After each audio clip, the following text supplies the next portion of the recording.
Hoje, 31 de outubro, é comemorado o Dia Mundial da Poupança. A data tem o objetivo de conscientizar as pessoas sobre a importância de poupar, pensando na construção de um futuro seguro financeiramente. E para saber mais sobre esse assunto, eu converso agora com o Daniel Varajão, que é planejador financeiro. Tudo bem, Daniel? Olá, boa tarde. Boa tarde. Daniel, como que a caderneta de poupança se tornou aí o meio mais popular de guardar dinheiro aqui no Brasil? Felipe, vamos recuperar um pouquinho da história da poupança, porque ela às vezes parece tão antiga que ela sempre esteve aí, né? E, na verdade, ela é realmente muito antiga, que ela foi criada com o decreto que criou a Caixa Econômica Federal, em 1861, por Dom Pedro II. Sim. Então, essa é uma curiosidade, e eu acho que dali vieram algumas características que ajudaram a caderneta de poupança a se tornar um instrumento tão popular. Assim, desde o princípio, ela tinha um teto de remuneração. Depois ela sofreu algumas modificações, obviamente, mas desde o princípio ela teve um teto de remuneração e a garantia do governo imperial na época. Então, hoje ela mantém algumas dessas características, a poupança tem umas regras de remuneração e ela tem a garantia do FGC. Então, a praticidade, as garantias, o fato de ter mudado pouco, eu acredito que tenha colaborado para isso. E o Brasil é um caso à parte ou em outros lugares do mundo a poupança tem essa popularidade também, funciona dessa maneira, enfim? A gente tem, os exemplos de outros países são relativamente diferentes. Nos Estados Unidos, por exemplo, que é um mercado mais sofisticado, a maior parte dos investimentos tem menos liquidez, tem menos possibilidade de resgate num curtíssimo prazo. Então, as poupanças, que seriam o equivalente às saving accounts, eles são um instrumento de resgate fácil, de liquidez, que a gente chama. Em alguns países de língua latina, de língua espanhola, como o Chile, aqui ao lado, tem também as contas de ahorro e funcionam de forma semelhante. A rentabilidade não é das mais altas, mas a vantagem é a praticidade e a liquidez. Só para a gente entender de uma forma simples, como que é calculado o rendimento da poupança? A poupança é super popular, mas o rendimento, quando a gente fala, ele parece relativamente fácil, mas o cálculo na ponta do lápis não é tão simples. Mas, basicamente, a gente pode dividir em dois. Tá? É um rendimento que eles chamam de rendimento básico, que é o rendimento da TR, que é a taxa referencial. A fórmula da TR que é um pouquinho complicada. O importante para a gente saber aqui é que a TR tem sido muito baixa. Tá? Nesse ano, por exemplo, de 2018, a TR está acumulada em 0. E nos últimos 10 anos, a TR nunca ultrapassou 2,5%. Então, esse é a primeira parcela da remuneração. E a outra parcela é a chamada remuneração adicional, que as pessoas costumam lembrar do 0,5% ao mês, mas quando a taxa Selic, aquela taxa básica referencial, está abaixo de 8,5% ao ano, que é o caso, hoje está em 6,5% ao ano, vamos ver até o final do dia, porque em reunião do Banco Central.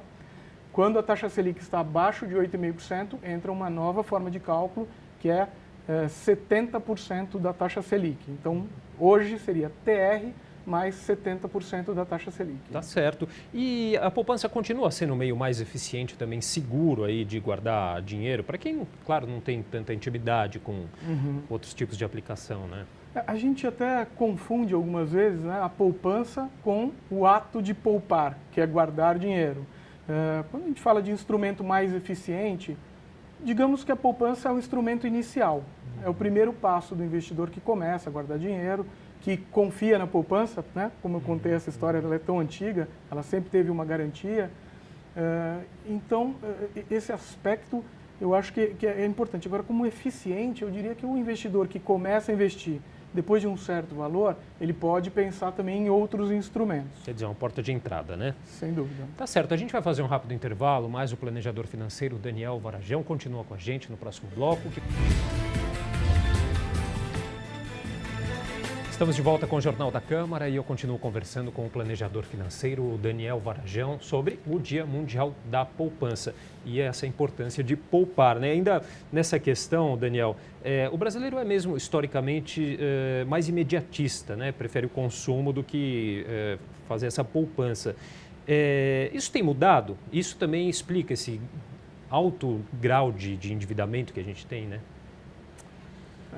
Bom, vamos defender um pouco os brasileiros aqui. Então, acho que a questão do consumismo é uma tendência mundial.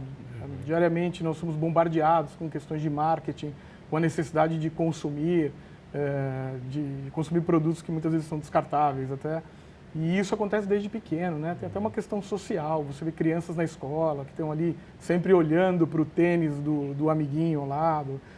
Então, o consumismo é sim um fato que colabora com o endividamento, mas eu colocarei aqui pelo menos mais 2 fatores, que é a crise que a gente está passando e, totalmente ligado a essa crise, a questão do desemprego. O que também acaba ajudando, a impressão que a gente tem é que as pessoas acabam buscando saber mais sobre educação financeira num momento como esse, né? Sim, eu acredito que sim. Nós, como planejadores financeiros, a gente vê que a procura por esse serviço de planejamento financeiro, por esse tipo de instrução, ela costuma acontecer nas 2 pontas, ou quando a pessoa está endividada ou quando ela tem algum recurso para investir. Eu acho que o aumento da busca por esse conhecimento é um caminho sem volta. Só para te dar um exemplo numérico aqui, nós da Planejar participamos da Semana ENEF, onde a gente executa uma série de palestras, nessa semana que é em maio, geralmente. No ano passado nós fizemos cerca de 130 eventos, esse ano a gente fez 299 e no ano que vem a gente acredita que vai fazer mais de 500 eventos, atingindo mais de 10 mil pessoas. Então, para ver como isso atinge bastante gente. Sim. Para a gente finalizar, se pudesse dar alguma dica para quem quer começar a entrar nesse mundo aí das finanças, se organizar financeiramente, mesmo com pouco dinheiro, isso é possível? A dica principal, que eu acho que 99 entre 100 planejadores daria é, se você quer começar a investir, comece. Então comece com pequenos valores. Né? Aí, tentando organizar um pouquinho melhor, faça um orçamento, veja o quanto é possível poupar. Tendo esse valor, a gente costuma falar, pague-se primeiro. Se você fez a conta e você tem R$100 por mês, R$200 por mês para poupar, primeira coisa, recebeu o salário, já faz o investimento. Porque aí você corre atrás para o seu orçamento dar certo. Tá certo. Muito bom. Queria agradecer então a participação do Daniel Varajão, que é planejador financeiro. A gente conversou um pouquinho hoje aqui sobre o Dia Mundial da Poupança. Muito obrigado, Daniel. Obrigado, boa tarde. Boa tarde.